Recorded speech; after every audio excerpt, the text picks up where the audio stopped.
il chauffe la salle, c'est extraordinaire. Ça tombe bien parce qu'il n'y avait pas de chauffage au début et vous voyez que la chaleur humaine, ça marche bien. Alors tout d'abord, j'aimerais appeler avec nous notre député qui nous a fait le plaisir d'être ici.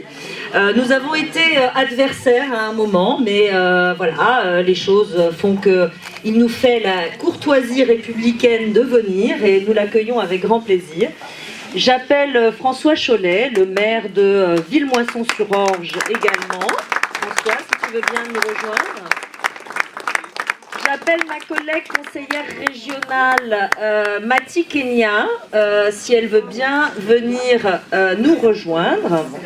Et j'excuse pour leur retard, mais ils vont arriver. Le sénateur Vincent Delahaye qui est à des vœux et qui arrive, la sénatrice Jocelyne Guidez et François Durovray, le président du département. Normalement, Nicolas Méhari devrait être là aussi, le maire de Brétigny, et Jean-Marie Villain, mais avec ces périodes de vœux, eh bien, c'est toujours un petit peu compliqué.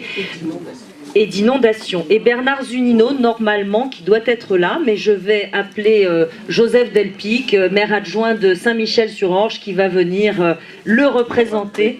Voilà, comme ça Saint-Michel-sur-Orge sera présent. Alors, je vais poser ça par contre, parce que autrement je ne vais pas y arriver. Donc, on aura un ordre un petit peu de discours différent. J'ai pas encore commencé mon discours là. Non, on aura un ordre de discours un petit peu différent, puisque je laisserai la parole aux sénateurs et au président du conseil départemental quand ils arriveront, et non pas avant moi. Mais bon, voilà. Bon, c'était les remerciements d'usage. Comment ? Ils feront des discours minutes. Alors, vous avez un avantage, c'est que je viens de faire toute une série de vœux. Et honnêtement, quand les discours durent trop longtemps, c'est insupportable. Donc, je vous garantis que mon discours sera court. Voilà, comme ça, l'équipe m'a dit pas plus de 20 minutes. Moi, j'ai chronométré, c'était 12 minutes. Hein. Donc, on va voir. Hein. On va voir s'il arrive à me tenir. Donc, je remercie tous les élus présents et qui vont arriver. Je remercie tous, naturellement, les fidèles de la première heure qui sont présents aujourd'hui, qui étaient présents à la première heure, qui m'ont demandé de venir en 2013 sur Morsan. Et je ne vais pas tous les citer, parce que si je les cite tous, j'en oublierai nécessairement et il y en a qui seront vexés. Donc je les remercie. J'accueille Nicolas Méhari. Nicolas, viens ici. Voilà, je vous l'avais annoncé, il est là. Donc le maire de Brétigny-sur-Orge, voilà, vice-président du conseil départemental.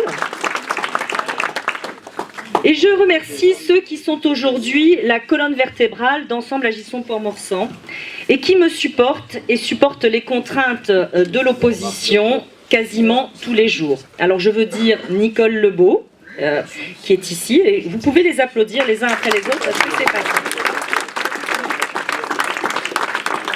Florence Lebouc, qui est ici. Didier Charnet, qui s'est présenté parce qu'il avait peur que je l'oublie. Latifa Larège, qui n'est pas là ce soir parce que que je souhaite excuser parce qu'elle a des contraintes familiales qui la retiennent à l'étranger. Au Maroc, c'est compliqué, on a de la peine pour elle, je dois dire. Kaina Naïd Kassi, qui est là, qui est conseillère municipale. Monique, elle est où Monique? Monique, ah bah je te voyais pas. Monique Baquet-Viardin, conseillère municipale aussi. Et Karine Nachtergaël, qui est là, voilà, je m'y perds, qui sont restés à mes côtés, contre vents et marées, et soudés et unis contre vents et marées, et c'est pas toujours facile et évident.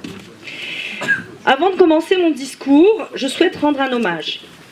Je souhaite rendre un hommage particulier à Laurent Gauvignon, qui était 4e sur notre liste d'Ensemble Agissons pour Morsan, en 2014, qui a siégé à nos côtés jusqu'en 2016 et il a souhaité démissionner pour se consacrer à sa famille, à sa carrière professionnelle et à ses engagements associatifs.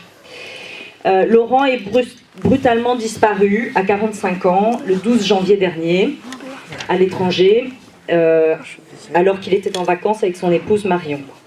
C'est trop tôt, c'est trop brutal et soudain et sa mort nous plonge tous dans une grande tristesse.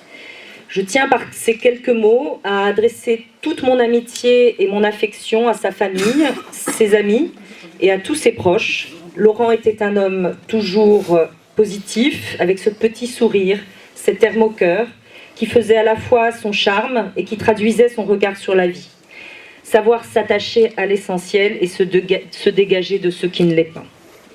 Je tiens également à avoir une pensée pour quelqu'un qui n'est pas là ce soir, qui est Sylvie d'Apaxao, qui est une fidèle aussi, et qui vient de perdre son papa il y a 2 jours, et donc elle n'a pas pu être là ce soir.